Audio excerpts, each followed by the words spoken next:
Quotable quotes from the chosen ones.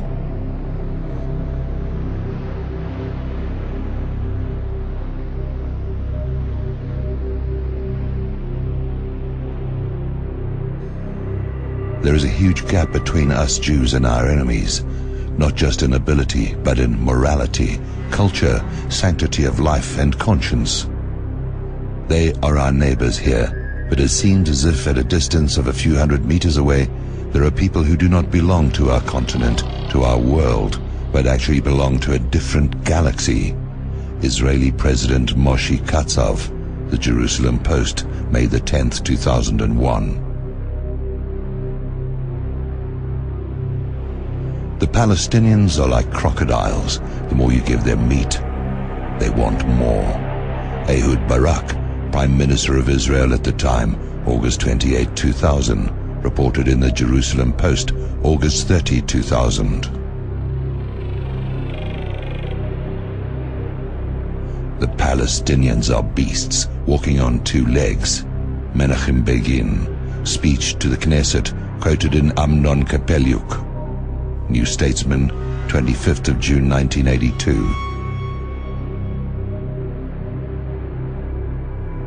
The Palestinians should be crushed like grasshoppers, heads smashed against the boulders and walls. Israeli Prime Minister at the time, in a speech to Jewish settlers, New York Times, April 1st, 1988. When we have settled the land, all the Arabs will be able to do about it is to scurry around like drug cockroaches in a bottle. Raphael Eitan, Chief of Staff of the Israeli Defense Forces, New York Times, 14th April 1983. How can we return the occupied territories? There is nobody to return them to. Golda Meir, March the 8th, 1969. There is no such thing as Palestinians. They never existed. Golda Meir, Israeli Prime Minister, June 15th, 1969. The thesis of the danger of genocide was hanging over us in June 1967, and that Israel was fighting for its physical existence is only bluff, which was born and developed after the war. Israeli General Matityahu Peled reported in Haaretz, 19th of March 1972. David Ben-Gurion, the first Israeli Prime Minister. If I were an Arab leader, I would never sign an agreement with Israel. It is normal. We have taken their country. It is true God promised it to us, but how could that interest them? Our God is not theirs. There has been anti-Semitism, the Nazis, Hitler, Auschwitz, but was that their fault?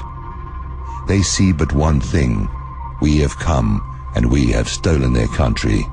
Why would they accept that? Quoted by Nahum Goldman in La Paradoxe Juif, The Jewish Paradox, page 121.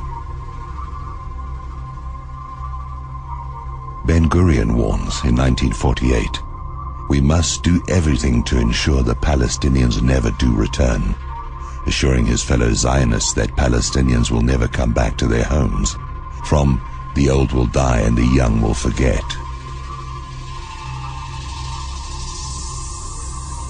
We have to kill all the Palestinians unless they are resigned to live here as slaves. Chairman Heilbron of the Committee for the Re-election of General Shlomo Lahat, the mayor of Tel Aviv, October 1983. Every time we do something, you tell me America will do this and will do that. I want to tell you something very clear. Don't worry about the American pressure on Israel. We, the Jewish people, control America, and the Americans know it. Israeli Prime Minister Ariel Sharon, October the 3rd, 2001, to Shimon Peres, as reported on Kol Yisrael Radio. We declare openly that the Arabs have no right to settle on even 1 centimeter of Eretz Israel. Force is all they do or ever will understand. We shall use the ultimate force until the Palestinians come crawling to us on all fours. Rafael Eitan, Chief of Staff of the Israeli Defense Forces, Gad Becker, Yediot Achronot, 13 April 1983, and the New York Times, 14 April 1983. We must do everything to ensure that they never do return. David Ben-Gurion in his diary, 18th July 1948, quoted in Michael Bar Zohar's Ben-Gurion, The Armed Prophet, Prentice Hall, 1967, page 157. We should prepare to go over to the offensive with the aim of smashing Lebanon, Transjordan, and Syria. The weak point in the Arab coalition is Lebanon, for the Muslim regime is artificial and easy to undermine. A Christian state should be established. When we smash the Arab Legion's strength in Bom Amman, we will eliminate Transjordan too, and then Syria will fall. If Egypt still dares to fight on, we shall bomb Port Said, Alexandria, and Cairo. David Ben-Gurion, May 1948, to the General Staff, from Ben-Gurion, a biography by Michael Ben Zohar, Delacorte, New York, 1978. We must use terror, assassination, intimidation, land confiscation, and the cutting of all social services to rid the Galilee of its Arab population. Israel Kunig, the Kunig Memorandum. Jewish villages were built in the place of Arab villages. You do not even know the names of these Arab villages. I do not blame you because geography books no longer exist. Not only do the books not exist, the Arab villages are not there either.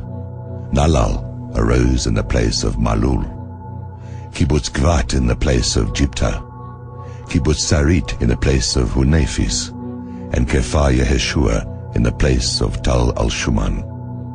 There is not a single place built in this country that did not have a former Arab population. Moshe Dayan, addressed to the Technikon, Haifa, reported in Haaretz, April the 4th, 1969. We walked outside, Ben-Gurion accompanying us. Alon repeated his question, what to be done with the Palestinian population? Ben-Gurion waved his hand in a gesture which said, drive them out. Yitzhak Rabin leaked a censored version of Rabin memoirs published in the New York Times, 23 October 1979. Rabin's description of the conquest of Lydda after the completion of Plan Dalet. We shall reduce the Arab population to a community of woodcutters and waiters. Yuri Lubrani, PM Ben-Gurion's Special Advisor on Arab Affairs in 1960, from The Arabs in Israel by Sabri Girias.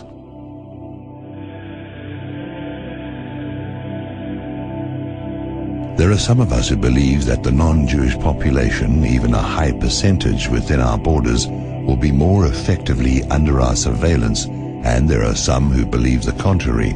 For example, that it is easier to carry out surveillance over the activities of a neighbor than those over a tenant, tend to support the latter view and have an additional argument, the need to sustain the character of the state, which will henceforth be Jewish, with a non-Jewish minority limited to 15%. Joseph Weitz, head of the Jewish Agency's Colonization Department, from Israel, an Apartheid State by Yuri Davis, page 5. Everybody has to move, run, and grab as many hilltops as they can to enlarge the settlements, because everything we take now will stay ours. Everything we don't grab will go to them. Ariel Sharon, Israeli Foreign Minister, addressing a meeting of militants from the extreme right-wing Tzomet Party. Agence France Presse, November the 15th, 1998. It is the duty of Israeli leaders to explain to public opinion clearly and courageously a certain number of facts that are forgotten with time. The first of these is that there is no Zionism, colonization, or Jewish state without the eviction of the Arabs and the expropriation of their lands. Yoram Bar Porath, Yeriat Achronot of 14 July 1972. Spirit the penniless population across the frontier by denying it employment. Both the process of expropriation and the removal of the poor must be carried out discreetly and circumspectly. Theodor Herzl, founder of the World Zionist Organization, speaking of the Arabs of Palestine, Complete Diaries, June 12, 1985 entry. 1 million Arabs are not worth a single Jewish fingernail. Rabbi Yaakov Perrin, February the 27th, 1994. We Jews are the destroyers and will remain the destroyers. Nothing you can do will meet our demands and needs. We will forever destroy because we want a world of our own. You Gentiles, by Jewish author Maurice Samuels, page 155. We will have a world government whether you like it or not. The only question is whether that government will be achieved by conquest or consent. Jewish banker Paul Warburg, February the 17th, 1950, as he testified before the U.S. Senate. We will establish ourselves in Palestine whether you like it or not. You can hasten our arrival or you can equally retard it. It is, however, better for you to help us so as to avoid our constructive powers that turned into a destructive power which will overthrow the world. Chaim Weizmann, published in Jüdische Rundschau, number 4, 1920.